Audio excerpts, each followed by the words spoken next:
दोस्तों, चटनी तो हम सब लोग ही खाते हैं, लेकिन अगर मैं आपको आज एक ऐसी घरेलू चीज़ों से बनने वाली चटनी के बारे में बताऊं, जो अगर आपको थोड़े से काम करने के बाद थकान महसूस होती है, शरीर में ताकत की कमी आपको लगती है, चेहरा मुरझाया सा हुआ लगता है, तो ये चटनी आज आपको इन सभी चीज़ों में बहुत बेहतरीन फ़ायदा देने वाली है। क्योंकि इसमें इस्तेमाल होने वाली पांच चीज़ें, एक तो घरेलू है, दूसरा वो आपके स्वाद को भी एनहेंस करेंगी और शरीर को एनर्जी प्रोवाइड करने का काम भी करेंगी। सबसे खास बात यह है कि इसको बनाना बहुत ही आसान है। ना इसके लिए गैस जलाना है, ना इसके लिए कुछ पकाना है। बस थोड़े से सामान है जो इजीली आपको मिल जाएंगे और आप आसानी से इसको बना सकते हैं। तो चलिए दोस्तों, इस इंटरेस्टिंग वीडियो को स्टार्ट करते हैं। दोस्तों, आजकल कमजोरी केवल ज़्यादा मेहनत करने वालों को ही महसूस नहीं देती है। कई बार हम देखते हैं कि लोग सुबह उठते हैं और सुबह बहुत ज़्यादा थकान उनको रहती है, काम करने में परेशानी होती है, शरीर जवाब देने लगता है, सीढ़ियाँ चढ़ते समय सांस फूलने लगती हैं, कमजोरी लगती है और चेहरे की रंगत भी धीरे धीरे फीकी होती ही चली जाती है। इसके पीछे नींद की कमी भी एक कारण हो सकता है, खान पान की कमी हो सकता है, तनाव हो सकता है, या कैलोरी डेफिसिट, प्रोटीन की कम मात्रा लेना भी इसका एक बड़ा कारण हो सकता है। तो अगर कमजोरी, न्यूट्रिएंट्स की कमी, सामान्य खान पान की वजह से जुड़ी हुई है, तो ये फॉर्मूला बहुत बेहतरीन तरीके से उन लोगों को काम आने वाला है। तो दोस्तों, बहुत ज़्यादा देर ना करते हुए सीधा स्टार्ट करते हैं कि हमने इस फॉर्मुलेशन में कौन कौन सी रेमेडीज़ ली हैं, कौन कौन सी चीज़ों को हमने इसमें इस्तेमाल किया है। दोस्तों, सबसे पहली चीज़ और सबसे इम्पोर्टेंट चीज़ है वो है खजूर। खजूर लगभग 2 खजूर लेने हैं आपको। ये प्राकृतिक कार्बोहाइड्रेट का सोर्स होता है, तुरंत एनर्जी इससे मिलती है। पोटेशियम और कुछ दूसरे मिनरल्स भी इसमें देखने को मिलते हैं। फाइबर का बहुत अच्छा सोर्स है और अच्छी क्वालिटी का फाइबर इसमें होता है। नेचुरल मिठास भी हमारी चटनी को प्रोवाइड करता है। 2 खजूर आपको अपने डेली की चटनी के लिए लेने हैं। दोस्तों, दूसरी चीज़ है काली किशमिश। काली अंगूर से जो बनने वाली किशमिश होती है वो हमें लेना है। इसमें भी वैसे तो फाइबर होता है, लेकिन ग्लूकोज, नेचुरल ग्लूकोज का बहुत बेहतरीन सोर्स होता है। और इसके जो पॉलीफिनोलिक कंपाउंड है, जैसे एंटीऑक्सीडेंट जो हैं, वो सब मिलके शरीर को ऑक्सीडेटिव स्ट्रेस से बचाने का काम करते हैं। डाइट में आयरन भी कुछ मात्रा में इसको लेने से हमें जो है वो मिलने लगता है। माइक्रोन्यूट्रिएंट्स को आपस में जोड़ने से, माइक्रोन्यूट्रिएंट्स को आपस में हजम करने के लिए भी बहुत बेहतरीन काली किशमिश रहती है। लगभग 1 चम्मच काली किशमिश आपको अपने इस डेली चटनी के फॉर्मुलेशन में लेना है। दोस्तों, तीसरी चीज़ है अनारदाना। अनारदाना, इसका पाउडर आपको मार्केट से मिल जाएगा और इसमें भी एंटीऑक्सीडेंट बहुत बेहतरीन मात्रा में होते हैं, विटामिन सी भी होता है। हमारे इस फॉर्मुलेशन को एक अच्छा सा स्वाद भी प्रोवाइड करेगा। और डाइट में जो दूसरी चीज़ें इसमें हमने इंक्लूड करी हैं, उनके स्वाद को एनहांस करने, उनके एब्जॉर्प्शन को बढ़ाने में भी ये हेल्प करने वाला है। बहुत बैलेंस डाइट के तरीके से इसको ऐड करने से हमारी जो डेली का पोषण है वो बन जाता है। लगभग 1 चम्मच की मात्रा में आपको ये बेहतरीन एंटीऑक्सीडेंट अनारदाना का पाउडर आपको अपने फॉर्मुलेशन में लेना है। दोस्तों, अगली चीज़ है हमारे फॉर्मुलेशन की सफ़ेद तिल, वाइट सेसमे सीड। जी हाँ, कैल्शियम का बहुत बेहतरीन सोर्स होता है। दूध से भी बहुत अच्छी क्वालिटी का और बहुत अच्छा कैल्शियम आपको तिल से मिल जाता है। हेल्दी फैट होते हैं इसमें, प्रोटीन की भी कुछ कंटेंट देखने को मिलता है। इसके अलावा मैग्नीशियम और दूसरे मिनरल भी सफ़ेद तिल में हमें देखने को मिलते हैं। शरीर को सामान्य एनर्जी के प्रोडक्शन और एनर्जी के डिस्ट्रीब्यूशन में सफ़ेद तिल हमेशा हेल्प करते हैं। सफ़ेद तिल वैसे भी कोई डेली अगर कंज्यूम कर ले, थोड़ा ठंड के मौसम में कर ले, तो और भी बेहतरीन रहता है।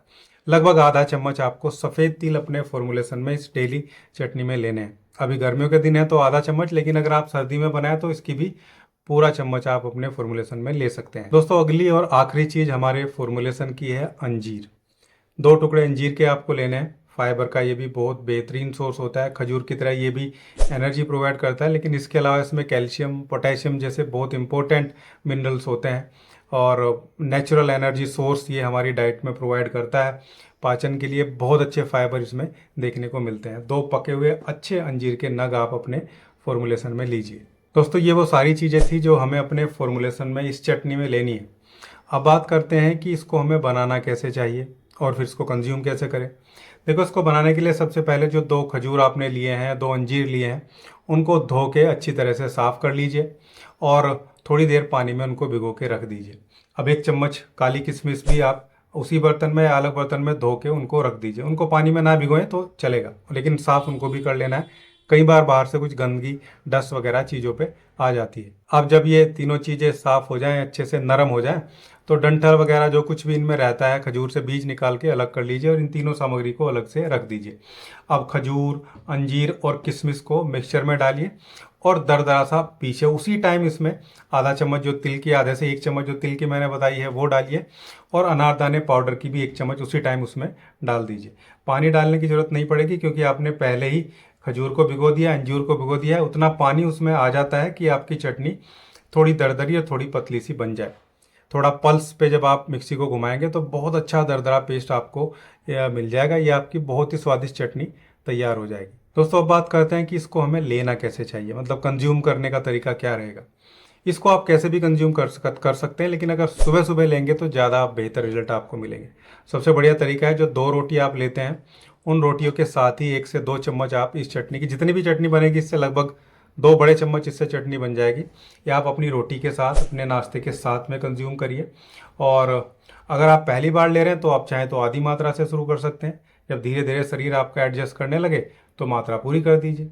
इस तरीके से आप इसको लगातार 2 से 3 महीने तक लीजिए और आप देखिए कितना बेहतरीन रिजल्ट आपको इसका मिलेगा। आप में एनर्जी, स्फूर्ति, ताकत, स्टेमिना और जो चेहरे पे एक रौनक जैसी चीज़ आनी चाहिए वो भी आपको दिखती हुई नजर आएगी। दोस्तों अब बात करते हैं क्या कोई सावधानी भी इसको लेते हुए रखनी चाहिए। देखिए वैसे तो ये बहुत सेफ है, छोटे बड़े बूढ़े जवान सब इसको ले सकते हैं।